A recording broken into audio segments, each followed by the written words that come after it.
Blessed love, and welcome to another edition of Things You Will Ignore in U.S. History with Coach Pete. This is a special edition. Why? Because today we're going to be doing film study. What's film study, you ask? That's when we break down the tape of last week's game so that we can make sure that we're prepared for our championship run, which is our EOC test.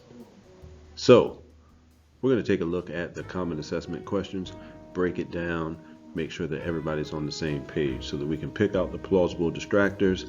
And even if the right answer doesn't automatically pop up in our mind, we can go ahead and use the salt in our brain to figure out what's right and what's wrong. So, without further ado, let's get going with today's film study.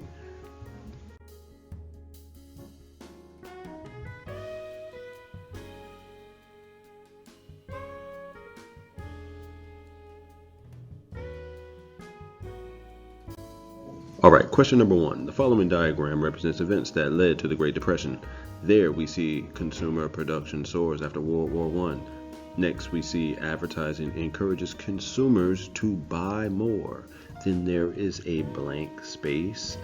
Then we have the Great Depression begins with the stock market crash of 1929.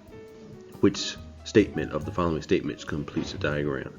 Without going through all of them, we can clearly see that when we look at the second portion, advertising encourages consumers to buy more, then what happens?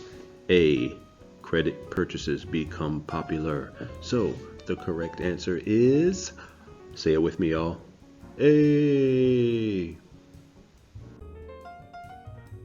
Alright, now question number 2 is a little bit trickier because if you look at the graph there, we can see that it says the following graph shows the gross national product of the United States from 1927 to 1934. We see that it increases, and then in 1929, what happens? The stock market crash, so it drops.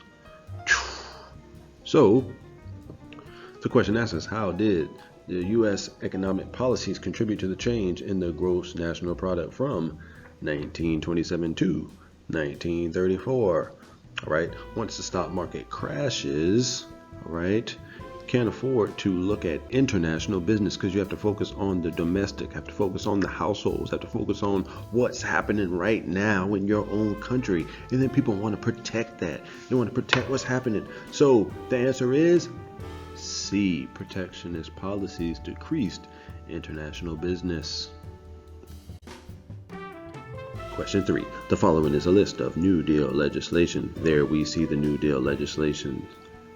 The question asks, which statement best explains a reason for the establishment of these programs? Why was the New Deal important? Why did it need to be established? What was going on? Well, people were suffering, and they started to do what? They started to look for the government to help solve their problems. So the answer is D. The federal government accepted the responsibility of providing economic relief. Question 4. The following excerpt is from a 1945 government report on the economic impact of World War I. The committee's optimism about the health of the United States economy did not keep it from noticing serious maladjustments, such as an overexpansion of speculation and the unsatisfactory situation of farmers. Its tendency, however, was to underrate the danger of these maladjustments and to overrate the stability of the economic system. How did the New Deal legislation address the economic consequences of the maladjustments discussed in the excerpt? Now, if we look at those choices, and specifically choice A, if we do not know what a subsidy is, it's going to be hard to answer that question. What is a subsidy? Well, it is a sum of money granted by the government or a public body to assist an industry or business so that the price of a commodity or service may remain low or competitive. See, these maladjustments were for helping farmers by doing what?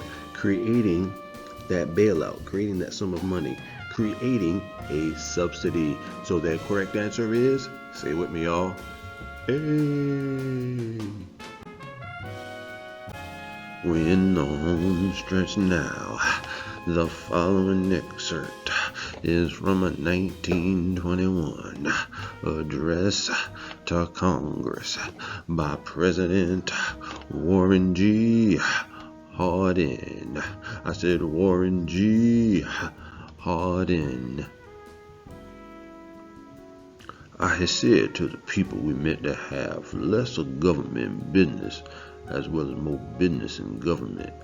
It is well to have it understood that business has a right to pursue its normal, legitimate, and righteous way unimpeded, and it ought not have no call to meet government competition where all risk is borne by the public treasury. So with question number 5, which issue is described by this excerpt?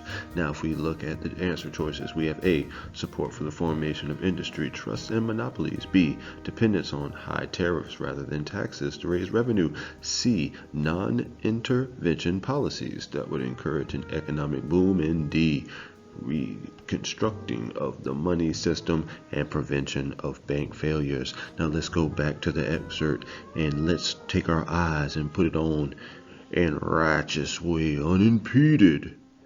That sounds like non-intervention. So we see clearly that our answer to question number 5 is C.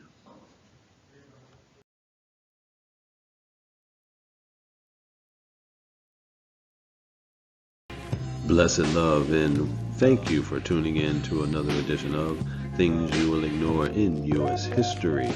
This has been the film study of Common Assessment number 3. You know who I am, you know what I do. Bless and love. See you next time.